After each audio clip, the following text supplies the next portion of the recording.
Ya, pasca pemberitaan Bandara Soekarno-Hatta Tangerang, Banten yang kembali ramai dengan para penumpang, tagar Indonesia Terserah yang diinisiasi oleh sejumlah tenaga medis menjadi trending di sejumlah platform media sosial.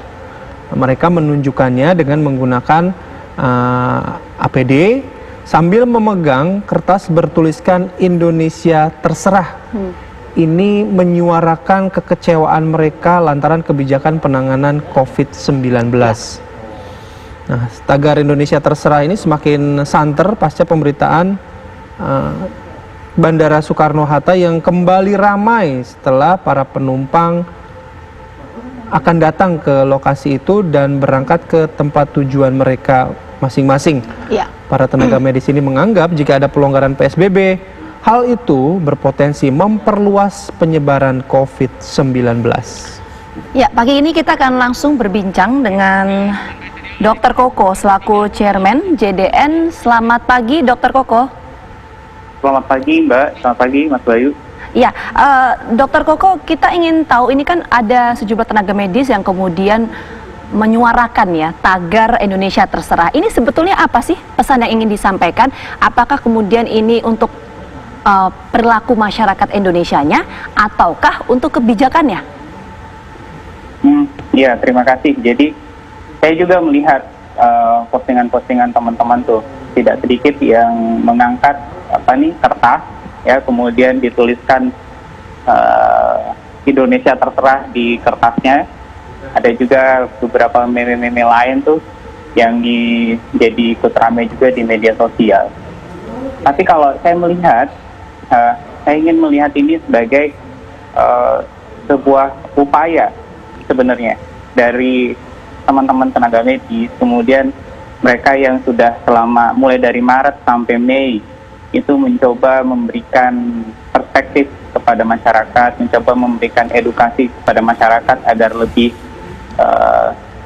suitable, lebih cocok, lebih pas kita menyikapi COVID-19 ini. Tapi kan situasinya kemudian yang muncul di lapangan itu tidak seideal itu, ya, tidak seideal. Kemudian prinsip kekarantinaannya itu di Indonesia agak longgar, ya. Kita lihat kemudian sarana dan prasarana yang juga ditemukan, kita tahu bahwa ada keterbatasan di mana-mana. Tapi ya kita akan terus coba mengedukasi. Nah, salah satu bentuk edukasinya saya pikir juga salah satunya adalah dari tagar tersebut. Tapi kita jangan melihat tagarnya aja, tapi kembali ke substansi bahwa ini sebenarnya upaya dari dokter-dokter, dari tenaga kesehatan untuk menyampaikan, untuk delivering message ke publik bahwa bahayanya belum selesai, potensi bahayanya masih ada, dan kita masih harus terus bersama-sama untuk melaksanakan protokol-protokol kesehatan yang sepantasnya kita lakukan di masa pandemi ini. Iya. Di situ ada sisi edukasinya memang ya, kita lihat. Nggak bosan-bosan edukasi. Iya, betul gitu. Tapi kalau misalnya Dokter Koko boleh cerita nih, Dok. Mungkin Dokter Koko sendiri atau teman-teman yang curhat ketika melihat Bandara Soekarno-Hatta tiba-tiba rame. Terus ada ada penutupan salah satu gerai makanan, di situ juga rame gitu. Nah, dari kacamata atau setidaknya dari tenaga medis itu, pada saat lihat itu gitu, yang dirasakan tuh apa, Dok? Sebenarnya sih kami itu memang ada dua sisi ya, ada dua macam kluster barangkali respon yang muncul. Kalau saya sih bisa memahami sisi dari teman-teman yang akhirnya mencoba mengedukasi dengan cara mengangkat tagar tersebut agar masyarakat ini kembali, oh kayaknya ini udah kesel nih, dari dokter-dokter sama perawat ini ada yang kesel kan melihat situasi seperti itu.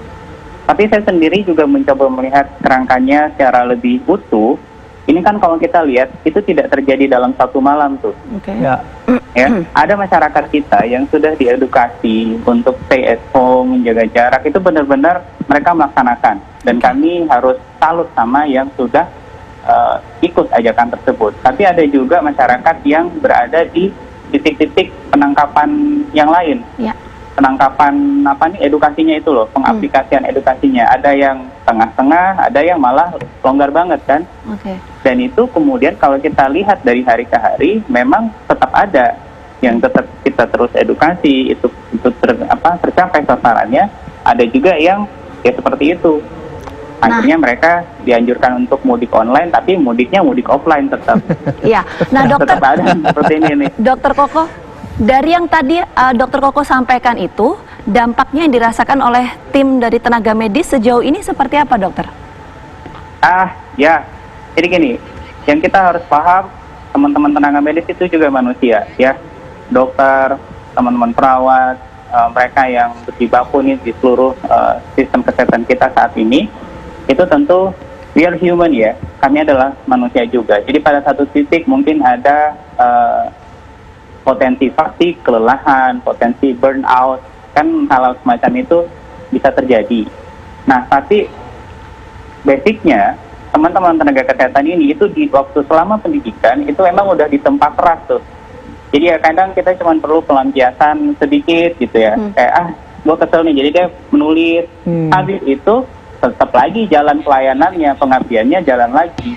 Enggak karena satu tagar terus kemudian berhenti. Ya. Bahwa ada kelelahan, ada rasa kesal, itu it's human menurut saya. Tapi Dokter Koko, kesel gitu ya.